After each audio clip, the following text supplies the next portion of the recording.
என்னதான் சினிமாவுக்குள்ள ஒரு நடிகருக்கும் மற்ற நடிகர்களுக்குமே தொழில் ரீதியாக நிறைய போட்டிகள் இருந்தாலுமே சொந்த வாழ்வுல எல்லோருமே ஒன்றாகத்தான் இருந்துட்டு இருக்காங்க. இதனை புரிந்து கொள்ளாம ஒரு சில ரசிகர்கள் தொடர்ந்து சமூக வலைதளங்கள்ல சண்டையிட்டுக் கொள்வதுண்டு.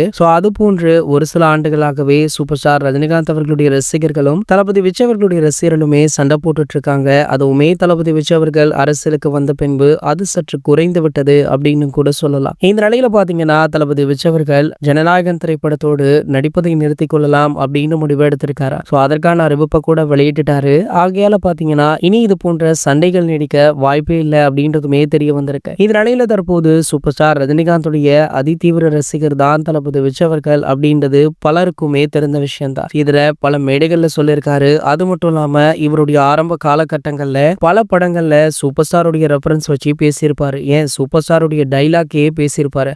அப்படி இருக்கிற தளபதி விஜய் அவர்கள் பாத்தீங்கன்னா தற்போது சூப்பர் ஸ்டார் ரஜினிகாந்த் அவர்களுக்கு வாழ்த்து சொல்லியிருக்காரு. அதற்கு காரணம் இன்று சூப்பர் ஸ்டார் ரஜினிகாந்த் நடிப்புல லோகேஷ் கனகராஜுடைய இயக்கத்துல உருவாக்கி உள்ள கூலி திரைப்படம் தான். இந்த படத்தை ஏற்கனவே தளபதி விஜய் அவர்கள் பார்த்து விட்டார் அப்படின்ற தகவல் முன்பே வெளியாச்சு. காரணம் இது லோகேஷுடைய இயக்கத்துல உருவாக்கி இருக்கு. அது மட்டும் இல்லாம சூப்பர் ஸ்டாருடைய படம் அப்படின்றதுனால பல பிரபலங்களுக்கு சிறப்பு காட்சிகள் போடப்பட்டிருக்கா. ஒவ்வொரு பிரபலங்களாக தற்போதுதான் புகைப்படத்தை வெளியிட்டு கூலி திரைப்படம் பார்த்துட்டேன், செம்மையா இருக்கு அப்படின்னு சொல்லிட்டு இருக்காங்க. நேற்று துணை முதல்வர், இன்று முதல்வர், அடுத்ததாக தளபதி விஜய் அவர்கள் புகைப்படத்தை வெளியிடுவார் அப்படின்னு சொல்லப்படுது. அதன்படி பாத்தீங்கன்னா இந்த படத்தை பார்த்த நம்ம தளபதி அவர்கள் லோகேஷ் மட்டுமல்ல ஒட்டுமொத்த படக்குழுவையுமே பாராட்டி இருக்காரா. சூப்பர் ஸ்டாருக்கு என்னுடைய வாழ்த்துக்கள் அப்படின்னு சொல்லி புகழ்ந்து தள்ளியும் இருக்காரு.